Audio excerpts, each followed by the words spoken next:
Hey, take a listen to this very short video about how it's possible to move ahead in your career and have a life, and learn why doing this is not only good for you, it's good for your workplace. Then meet a whole room full of people who have put these ideas into practice on May 9th at our Pioneering Leaders Summit. In 2012, Anne-Marie Slaughter wrote an article for The Atlantic that instantly went viral, titled "Why Women Still Can't Have It All." In it, she talked about 5 mandates for change that completely aligned with Third Path's mission. Today, you're going to meet a brand new member of the Third Path community who has put these mandates into action. We hope by sharing Julie's story and how she's put into practice what we preach, that you too will be excited to join us at the summit. So Julie, thanks for being here and for making this video with us, and for sharing your thoughts about the many free resources that Third Path makes available to help people follow their work-life integration journey. But before we get started, is there anything you'd like to share about what work-life integration means to you, or why an integrated approach to work and life has been important to you? Thanks, Jessica. I'm glad to be here. This is a great opportunity to share kind of experiences that I've had around this topic. Work-life integration for me is really about how you keep balance in life. We have a billion things that are pulling at us all the time. I'm the CEO of a company, I have a family, I have elderly parents, I've got personal drives of things that I want to accomplish in my life. And without that integration of work-life balance, I would miss out on those important things for me. So it really allows me to invest and nurture in the things that are my values, to include, spending time with my husband and my kids, my friends, traveling the world, personal kind of drive with gardening and everything else that makes me a whole person. And that's where this is really important to me and why. Wonderful, wonderful. And I just want to get right off the bat that even though we're going to be sharing some amazing tools for you to, sharpen your work-life integration journey today, those people listening in, Julie, is it easy to follow an integrated life, or is it challenging sometimes? Absolutely challenging. There are so many great opportunities that come up on a day-to-day basis, and trying to say yes to the ones that are the most meaningful, or however you discern between them, is really hard. You don't want to let people down. You want to be able to take advantage of these great opportunities. And sometimes the timing just is overlapping with 12 other things. So that is challenging to decide what you're going to do. Yeah, wonderful. So learning to say no is one of the skills that we learn as an integrated person. So great. I'm going to start going through some of these handouts that we have for free on the Third Path website. And Julie's taken the time to think about how these tools have been meaningful for her work-life integration journey. Okay, so one of the handouts that you'll find on our free resources page is called Push Back at Overwhelm. And I'm going to have Julie share what her experience was of looking at that handout for the very first time, and how her helped her think in a fresh way, even at this moment in time. That's the fun part about work-life integration. It's a constant learning process. But I got to tell you, my favorite part of this handout is the idea that it helps you think about that when we're overwhelmed, curveballs happen.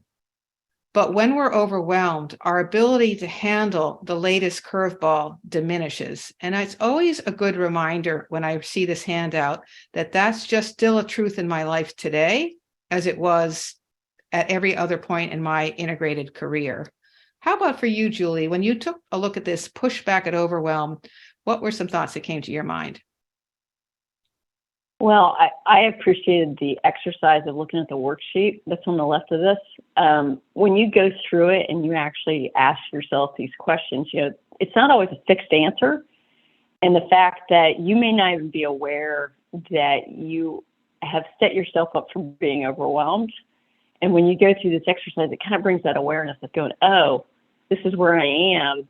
And then if you look at it from a holistic standpoint, you could be pegged out and not even know it. And when you look at this, you can move can adjust.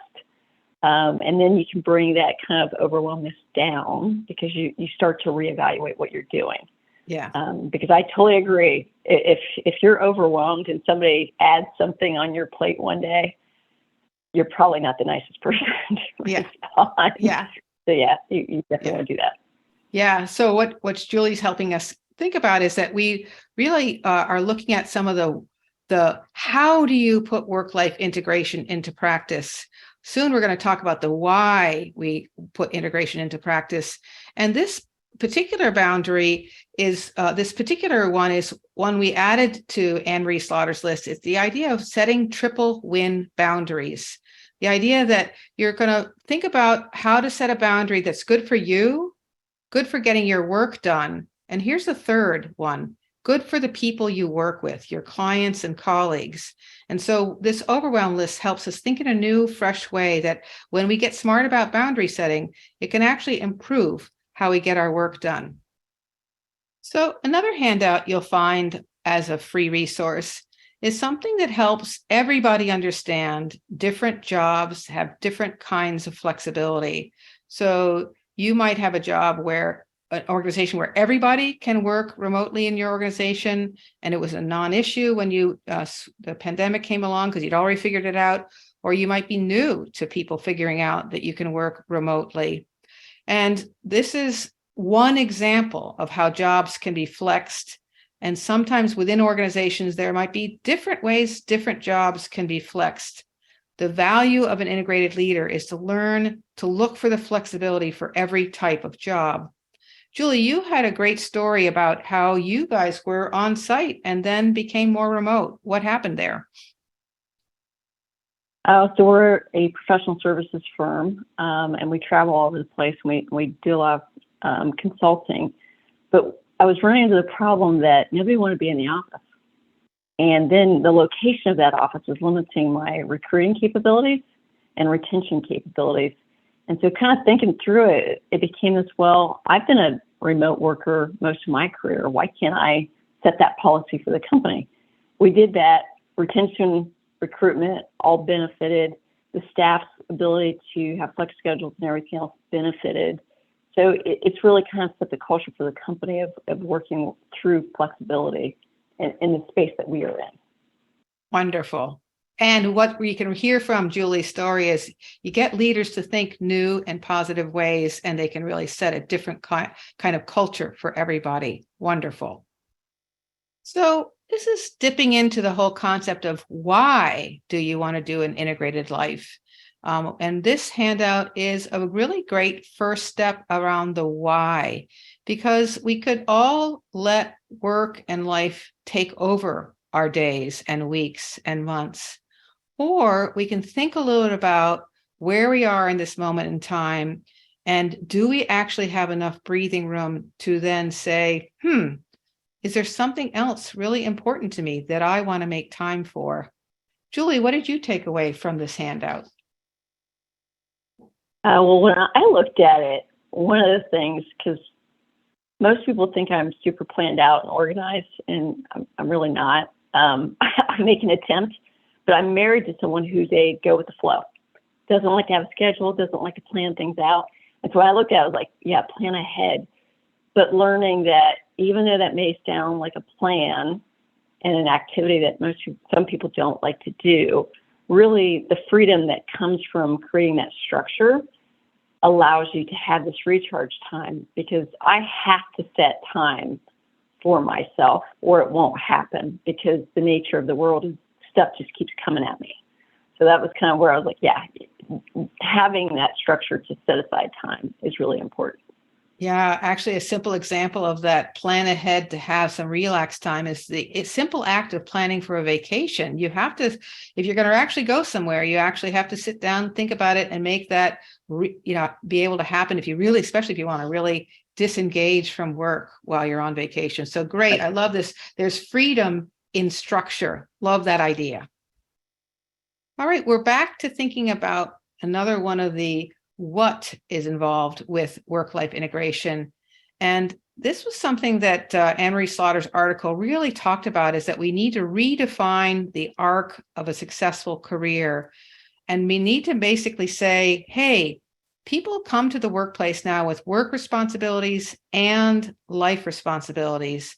And it really does require some very unique skills of your employees to be able to do this well. And so this handout really talks about these 8 skills that we've really seen people in the Third Path community put into practice to really be excellent at work while also creating time and energy for their lives outside of work. Julie, it sounds like this is something you've also seen is really important in a remote workplace. Tell us more. So for us, when we select employees or we interview employees, one of the questions we ask them is around, can they manage in a remote workspace where they're alone, and how they mitigate that. And then as a leader, I also have to be very careful of not having the expectation that people are just going to say yes Monday through Friday from 8 to 4 p.m. or whatever the work hours are, and respecting that they do have boundaries, and so do you. And when you respect that reciprocal relationship, you both win at the end of the day. I think that's a part of what these are great aspects of what we look for. Yeah, wonderful point. In other words, this is what we want from our employees, but by modeling it ourselves and strengthening those skills ourselves, we are actually making that happen even better in our workplaces. Wonderful. So one of our free handouts focuses more on the work and family side of things. And it's a complicated issue. There are many forces at work that can make work and family work well or be challenging. And what we're trying to do in this handout is show you that if you value creating time for family, like what Anne-Marie Slaughter was talking about, it's one of the whys for work-life integration. This handout will help you either see what you're doing well or what you're doing what's challenging for you. And of course, we can't get everything on this one little handout, but I think you're going to see some of the classic issues that can get in the way of people reaching for their preferred work-family balance.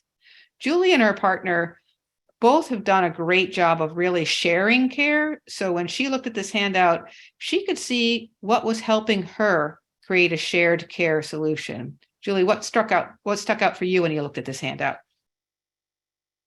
Well, I think it's the awareness that my husband and I, we have these conversations because we both have things that we want to do, right? And he has a different work schedule than I do. And so he's able to leave work at like 4:30 every day. And so he can pick up the kids then. But we also have the conversation of, I decided to get a second degree. He decided to become a master gardener. And so on Saturdays, I take care of the kids and he goes to master gardener school. But we work through that so we could say yes to the things that we value. And the same thing with my team at work. We all know that I'm going to pick up the ball when they want to do something that takes them away from work. And when I want to go on vacation, they make it possible for me to go on vacation. It's just a partnership that you have at the end of the day. Yeah, wonderful. I love that you expanded it to remind us how much it is our team at home who makes a difference. And it's our team at work who makes a big difference too. Wonderful. Okay, so the last handout that you'll see on our free resources page is really what we're after here. It's how we can become an innovation nation. And that what we've seen from people like Julie is that when they've gone ahead and modeled work-life integration in their careers and over the course of their careers, something very powerful is happening. They're making and influencing change all around them. And I would argue that they're transforming their organizations to be all that they can be, a more flexible workplace that supports everyone to live a whole life. It's a very powerful truth we've seen at Third Path, that the Julies of the world are really helping us become an innovation nation. But Julie, you made a good point about how it's not always easy to go ahead and ask for that difference in a workplace that expects you to behave in a certain way. Right. One of the things, I grew up in a generation that you're supposed to do it all. You're not supposed to ask for help, and if you do, you're less or you're not up to the challenges, right? And I think what I have been trying to learn and appreciate is that vulnerability when you ask for help, you're really complimenting the person that you're asking help from, and that you're giving them kind of some power and control in the fact that you respect them and that you trust them. And what happens is that connection that happens, really comes out of that. It's a win for you and it's a win for them, because they also know that if you were that vulnerable with them, they can be that vulnerable with you. And so I think from a bottom-up leadership, not necessarily top-down, because I've done it when I was not the CEO, it does work wonders in your culture. So I think that's where, it's not the easiest thing to ask for help. Yeah, it's not the easiest thing to ask for help. It's not easy. We're supposed to look like we can handle it all, but that vulnerability is actually part of the journey of becoming this integrated person. And you said it so beautifully. When we show that vulnerability, when we realize we can't do it by ourselves, we have to do it with a team at home, we have to do it with a team at work. And by actually asking for help, we're complimenting that other person because we trust them and we trust that they can be there for us, and it grows from there.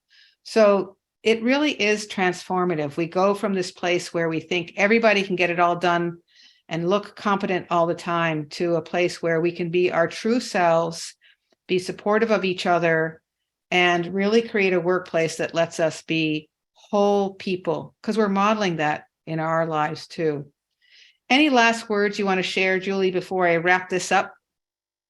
Oh, I think it's if you take all this comprehensively, finding work balance, the ways of letting go of some perceived concepts of, you have to be Superwoman or Superman, that you've got to do everything, that creates the overwhelm, that's in my opinion. And that the sooner you can kind of accept that actually asking for help and getting help and what that means to both your friends and your family and your team, you're going to see an immediate benefit. Like overnight, like once you shed that work across the team, it's more equitable. Things feel better, a lot better. Wonderful, wonderful. Let's get rid of the Superman, Superwoman complex, and instead be our, whole people who need a team of support around us. That's really wonderful. Well, I really want to thank you for helping us walk through this.